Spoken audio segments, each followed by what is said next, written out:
Okay, good morning everyone and welcome to another episode of the Google Advanced Livestream sessions, where today's episode will focus on YouTube and more specifically how we can drive performance on YouTube using YouTube Fraction. So my name is Alex, I'm an account manager here at Google working in the Swedish market, and I will be your host for today's session. And as you can see, it's a bit cozier in the sofa today because I'm lucky to not only be joined by one specialist, but two. So we have Anna, who is a video specialist, and Matthijs as a measurement specialist. So guys, thank you for being here.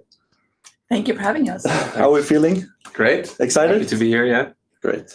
So maybe we should start by just introducing each other. Anna, as a video specialist, what does that role entail?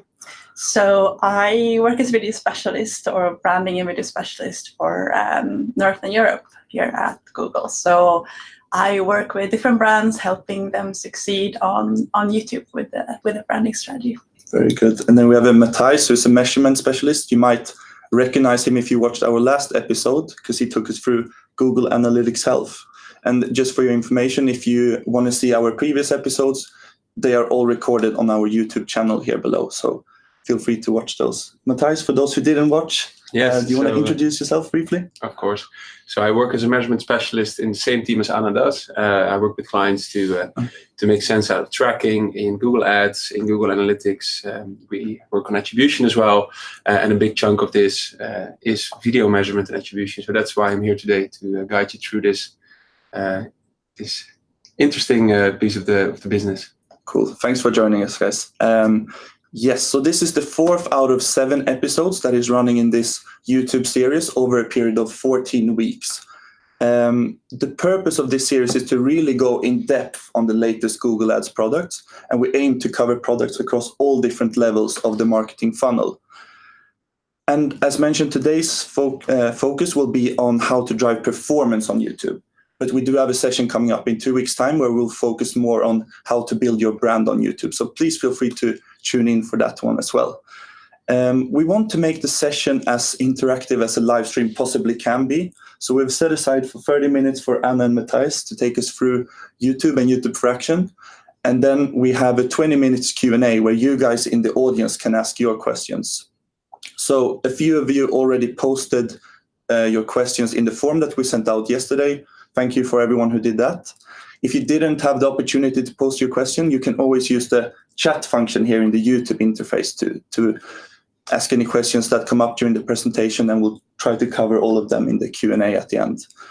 Just be aware, though, that your name and question will be public and visible to everyone, so refrain from asking any sensitive questions or those specific to your business, and save those to your contact person here at Google after the session instead. Great. So we have a lot to cover here in a short period of time. So be aware, if you signed up for the session, we will be sending the slides afterwards, and also recording of this session. If you're not watching this live, be aware that we will be cutting the Q&A part at the end of the recording. So yeah, I think that's everything from me, guys. Best of luck, and I'll hand it over to Anna and Matthijs to take us through YouTube Fraction. All right, let's get started, or let's get cracking, as they say in this environment. So I'm very excited to speak about how to turn prospects into customers with YouTube. We used to work with YouTube more as a branding platform and working more upper funnel, but there are some insights about how consumer behavior is changing that made us reshape the product and actually broaden the scope of what you can do on YouTube. YouTube is more and more, and online video is more and more coming a part of our research journey. We have some research that say that 80% typically switch between online search and video when researching products to buy. And just the other week, I was looking for a new raincoat. So my raincoat had it. And raincoats are needed in Ireland, right? Yes. Yeah. I was biking home and it was pouring down and I got wet all over. So I was researching a new jacket, and I went to search, but at the end of the day, I ended up on YouTube. I saw some review videos about different raincoats, and this kind of switching back and forth, we see it more and more. And YouTube is the number two biggest search engine after Google. So it's something that becomes more and more present in everyone's life. So that's the reason we even speak about driving action on YouTube and why we are here today. And I think driven by consumer behavior, we also think that how businesses create value for themselves and how businesses differentiate themselves from others is changing. We have this schematic view here on the slide now, showing on the horizontal and vertical axis how people or how businesses create value and differentiate themselves. And the organization of today on the frontier does that most effectively through actual marketing strategy. But if you look at the bubble size, that's not where the time is spent mostly. So I think what we're discussing today with regards to video marketing is super relevant, because I think a big chunk about it is about automation and actually helping you to really target effectively and spend less time on campaign management. But you see on the bottom as well the bubble of measurement and attribution. Most organizations spend time on it, but not too much of it. And if we look at the organization of tomorrow, we see that bubble becomes a lot bigger. So if we look here, we see that campaign management by itself will or should get a lot less time as a result of automation and leveraging kind of smarter technologies. But it also implies that more time should be spent on marketing, measurement, attribution, on strategy, but also on data management. So this will really help to drive the right amount of value and differentiation from competition in the market. And hence, I'm here as well as a measurement specialist to help you with how to best measure and attribute the value of YouTube for action in this case. Cool. And why we speak about YouTube as the platform to do this and not just online video in general is because on YouTube we have a very much tuned in audience. People come there to research.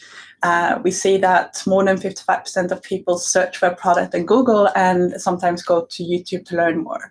And more than 40% of people say that they actually purchased product that they discovered on YouTube.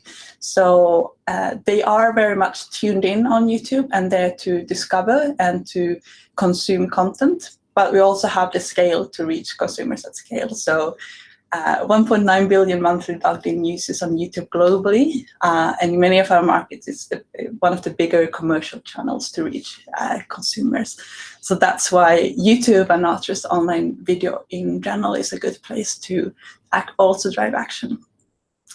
So this was a bit of an introduction to why we are even here today and why we have worked on our products towards this direction. So let's go into the how and how we actually accelerate this as part of our marketing strategy. So there are three key components when it comes to YouTube for action that we want to walk you through today. The first part is how do I find consumers with the greatest intent? And here we'll dig into our intent signals and how we can leverage those to drive action. The second part is how do I capture and convert their intention into action? And here we'll walk through the formats and how we have developed our smart bidding to actually work for this purpose. And then the third part, the most important part, if you ask Matthias, how do I prove that it all works? And it is a crucial part. It is a crucial part for making YouTube work as an action driving channel. Okay, so let's start with the first one when it comes to intent signals. So I think this is where we have a lot of things to offer. So when I speak about intent, what do I even mean? So, for example, Alex, I know you like cars, right? A bit, yeah. A bit, yeah. So, I mean, you may be in a position where you go in and you look at car videos, you look at, that kind of content, but that itself doesn't show that you're actually there to buy a car. However, if you start to compare the Volvo and the BMW and you go to a comparison site, you research where to go and buy the car and you look at review videos on YouTube. That's when we can come to the point that you actually show intent and that you're there to buy, not only show interest. And those are the kind of signals that we use to say that this person actually has an intent to buy. So we take signals from search, from YouTube, from Google Maps, from all our different platforms to actually create audiences with intent. And this is what we leverage when we talk YouTube action. Okay. So I would say that we can start on an audience that has very high intent. We already know that 86% of people turn to Google for ideas about what to buy. And what we can do now is that we can actually re-engage those on YouTube. So we can create audiences based on search behavior and create something called a custom intent audience that we can target on YouTube. So, for example, we have an example here. Someone searched for ski equipment.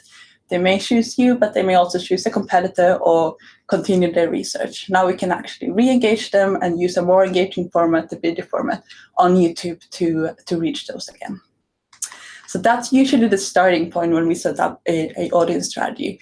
We create these custom intent audiences. We create them out of keywords. You can use your search account, take the 100-200 best keywords that you have, that create an audience based on that.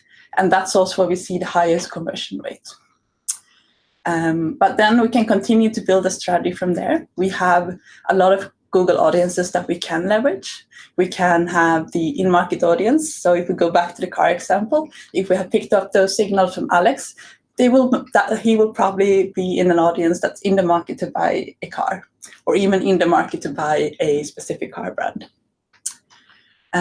If we look at someone specific, if we try to find people at a specific stage in life, we can also leverage, for example, life event audiences such as getting married or moving or graduating college. And then we also have, for example, consumer patterns, where we can see that reach people who are frequently going to restaurants or convenience store shoppers, for example. So I would be placed here maybe if I'm interested in cars and I like to look at cars, but maybe not in a position to buy one. I would be more in the affinity audience rather than in market, right? Probably. You may be starting the research and maybe starting to show some sort of intent, but not be ready to buy. So yes, then you would probably be more an affinity audience. Okay. Cool. So depending on what makes sense for your brand, and you will see all these audience options when you go into the account, and we also have a list available. So whatever makes sense from your brand, build an audience strategy based on different intent signals. And when I do this myself, I usually start with a custom intent audience. I add on relevant in-market audience, and then continue up the funnel, depending on what makes sense for a specific brand. All right, that was intent and finding the users with the highest intent. So let's move on to the format and how we can leverage those. So when it comes to format, we used our traditional TrueView format on YouTube, which is a skippable format, which we have always seen worked very well to engage our audience. And we transformed it to make it more action-driven and make it more optimized towards conversions. So, for example, we have built in different action elements and the opportunity to open websites directly in the YouTube app. Or, for example, opportunity to acquire leads directly from YouTube. We have also added on automated bidding. So we have the options to use target CPA, where we optimize towards a specific cost of acquisition, or maximize conversions. And this is unique to YouTube for Action, right? We cannot use that on normal TrueView, the target CPA and maximize conversions. Exactly. So when we set this up, we select the objective in the interface to drive conversions. And there we will have these two bidding methods available. And these are both smart bidding methods and use automation to find the users that are most likely to convert. And when you start out with YouTube Action, it's a good option to start with maximize conversions, running for a couple of weeks, start getting the conversions in, and then eventually you can switch over to target CPA. Okay. And we can speak for hours about our formats and about our auto bidding, but at the end of the day, the creative piece is very important to make this work. Sometimes we try to put our traditional TV spot or a spot that has worked in traditional branding activities and use it together with this more action-driving format. I'm not saying it wouldn't work, but if we can optimize our creative for the objective to actually drive action and activate the audience, there are a couple of principles that we can keep in mind. And we always advise you to try it out. You have the option to try different creatives on YouTube and see what actually works for your brand.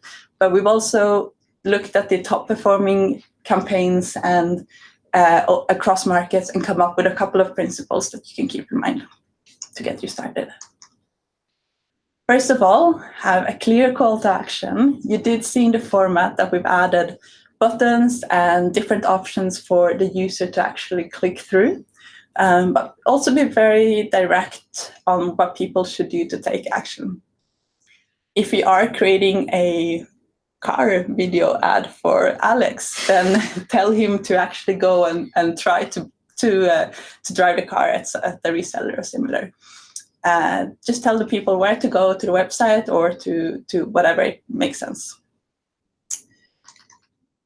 The second part is it's still a skippable format, and even if it wasn't, we only have so much time to capture the attention from the viewers.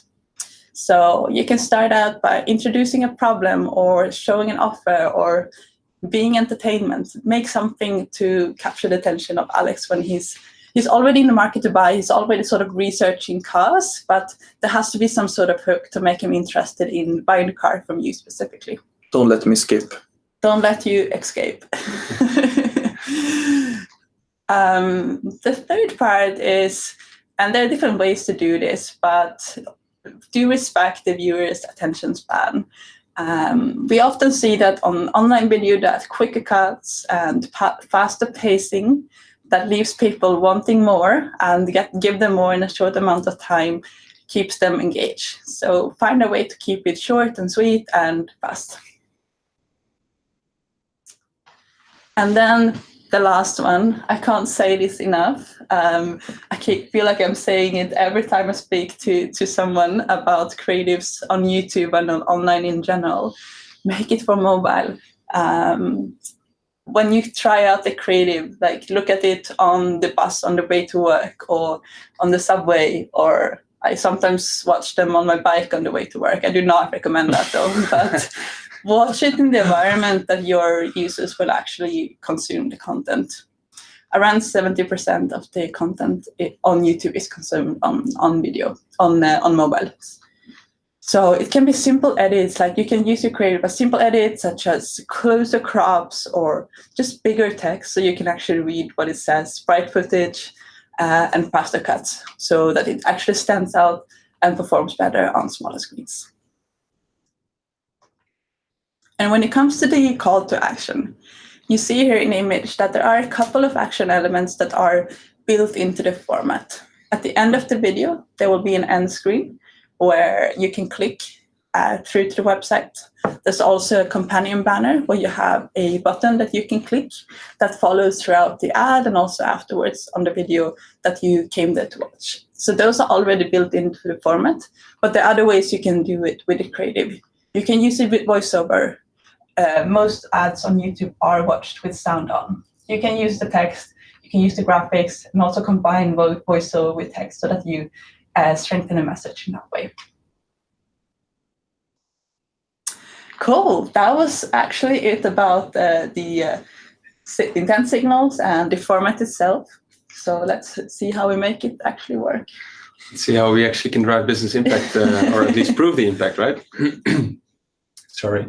So although this format, YouTube for Action or True for Action, is really driven towards a conversion, a lead or sale or any other conversion action, it is still really good to understand that a full video measurement strategy contains more than just conversion tracking.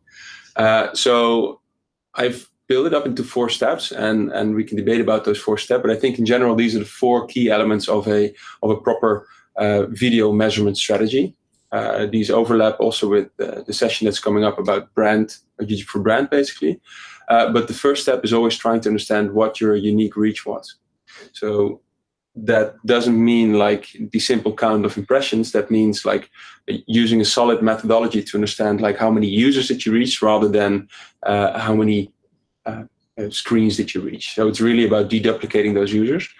We provide these kind of reports to advertisers. This is something you can work together with your account team. So if you're having an account manager or you you buy your YouTube through a partner with us, then you can definitely work with those reports. So the first thing is around what is the actual amount of eyeballs you got.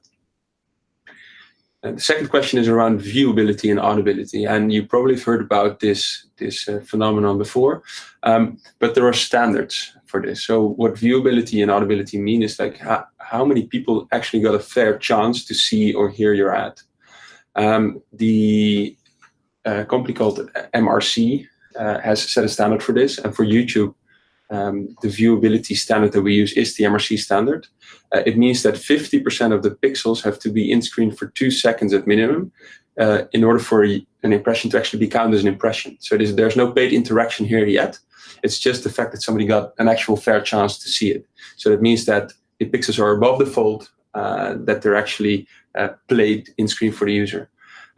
We do provide reporting on this. You can I think even maybe you know that better, Anna, see this in the front end of YouTube, right? Yeah, some of it, but we also have reports that we can help you get here. Exactly. So these are the first two things.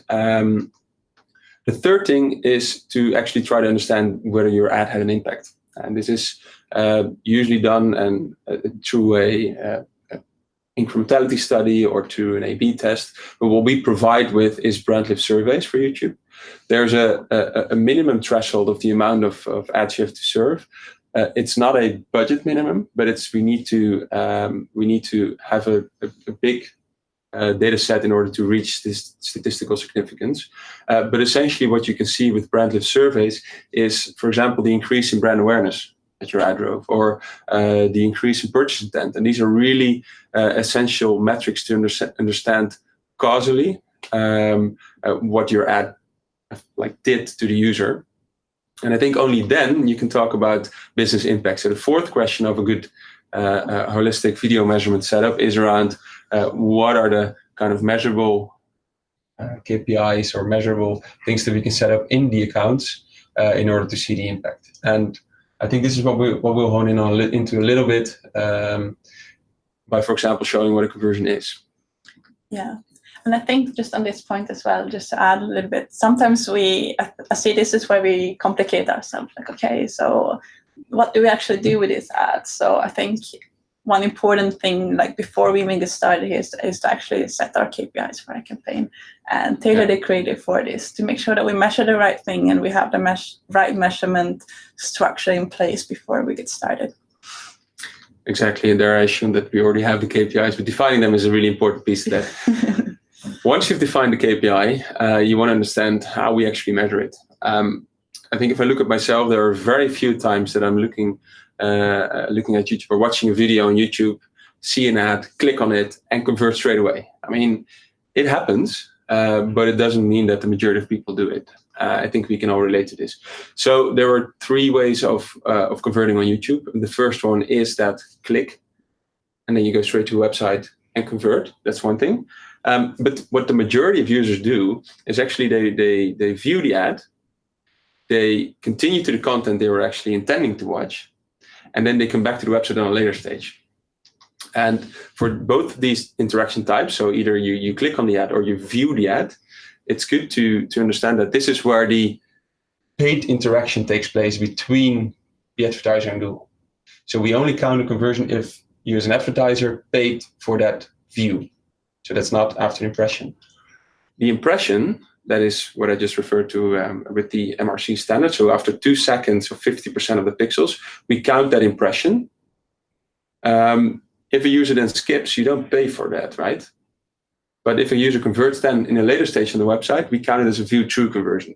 So essentially, we still report them. We do that in a separate column in Google Ads, but you haven't paid for it, so we don't count it as a conversion. That's a good point to distinguish on. But it's still a very important metric, I guess, to look at when analyzing the impact of the campaign. Exactly. Yeah, and that is because the engagements you have with video content are very different from the engagements that users have with, for example, search ads. Right? It's really clear what the intent. If somebody clicks, it's completely different than just having a view. And in particular, if you also measure the brand metrics like brand awareness, ad recall, and stuff, you have to have less tangible conversions like future conversions in the account in order to actually show the impact. Cool. Now there's a good good separation that I have to make here. That is, we have Google Analytics and Google Ads for measurement, and both platforms have their characteristics and their pros and cons.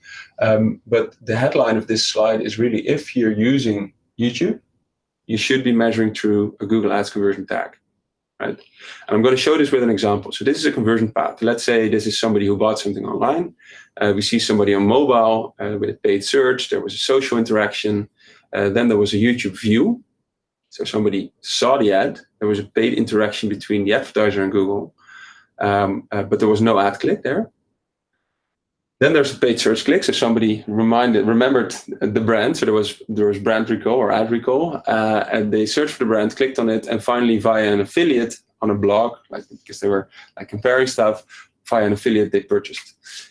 If we look at the Google Ads conversion tag and the Google Ads conversion path, these are the 3 interactions that will get at least a click or will be reported in the Google Ads interface. But if you look at where the conversion will be attributed to, that is the paid search click. So you automatically see that in this example, the YouTube ad will get no credit. So that's a bit of a bummer, I would say. If we look at analytics even, we see that if, let's say, somebody clicked on the YouTube ad, there would be credit associated with YouTube. We are missing the mobile click because analytics is not cross-device by nature, right? We see the paid search click, and then finally, because there was an affiliate interaction, the conversion will be fully attributed to the affiliate click.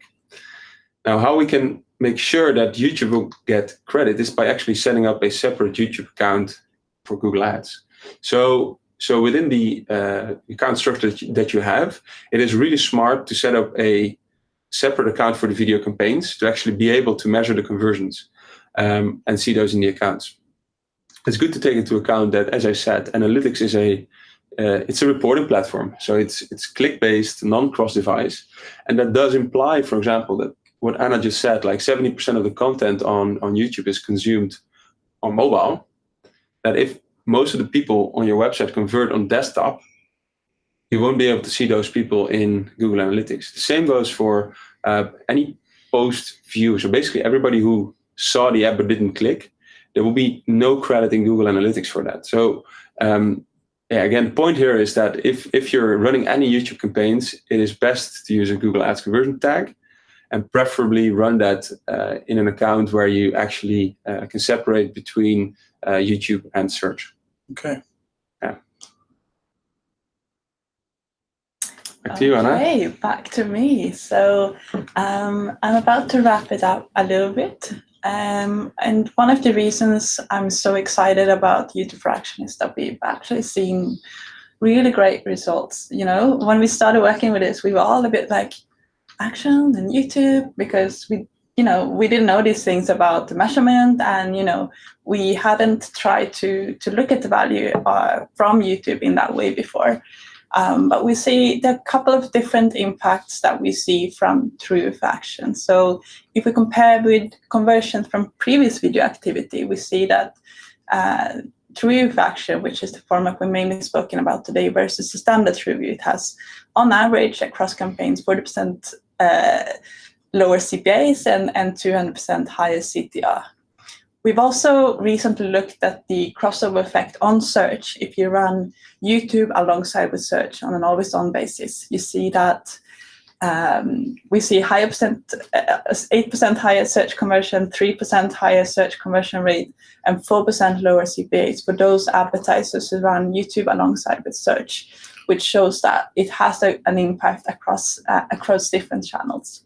I think that's a really important factor as well there, how it affects search, because it makes sense, right? If you've seen and interacted through video with a brand, you're more researched, so you're more probably prone to click through the ad, and you come a bit more better researched. Exactly, and it's if you want to increase the number of branded searches and those who click through on your branded search activity, both organic and paid, I mean, other channels and YouTube is a great way to influence that. And then brand impact, we see if you use intent signals, so those kind of ads where you use the in-market audience for cars, for Alex, we see, sorry for using you as an example all the time, but we see 30% lift in consideration and higher purchase intent versus those campaigns where you only use like demographic signals. So there's a lot of big impact, and this impact you will only be able to see if you actually use the measurement setup that we have. So thank you for being here, Matthias. You're more than welcome. So just to wrap up the solution itself, remember to use the intent signals. So use those relevant audiences, the in-market audience, the custom intent, live events, those audiences that make sense for your brand. If you use the high intent signals such as in-market and custom intent, there's usually no need to layer with demographics on top of that because they've shown so high intent. So it doesn't matter if it's Alex or Alex's friend who's in another demographic group who's looking for a car. They've both shown intent. So there's no need to layer with additional targeting like that. When it comes to the format, you find this under drive action or drive conversion as a goal in the interface. You can use maximize conversions or target CPA. So start with maximize conversions for it to ramp up a little bit, and then you can move over to target CPA after a couple of weeks. And then measure the impact and think about the full impact of YouTube and ensure that you track it with the Google Ads tag in a separate account. And use it on YouTube, the scale platform. I added that at the bottom just as a reminder. Even if you go global, if you use it in markets beyond your own market, this can be a good way to get started and reach new consumers online. Okay, Great. That was it. Did we miss anything, Alex? I don't think so. I think I learned a fair bit about YouTube and YouTube Fraction here as well. So no, thanks both of you. Really appreciate it. Okay, I think that was all the questions for today. Thank you everyone for listening to us. And be aware that the next session will also be on YouTube in 2 weeks' time, on the 14th of May, where we'll be discussing on building brand on YouTube. We'll send more information to everyone who has signed up for that session. I'm very excited about that. Yes, it's a shame you can't be with us, but we have another very good specialist joining us. Yes, if you have any further questions about the sessions, or if you have any questions about YouTube for Action, feel free to reach out to your Google contact, and I'm sure they'll be very happy to help you. So I think that's all for us. Thank you again for tuning in, and we'll see you in 2 weeks' time. Great. Thanks very much. Thank you. Bye. Bye.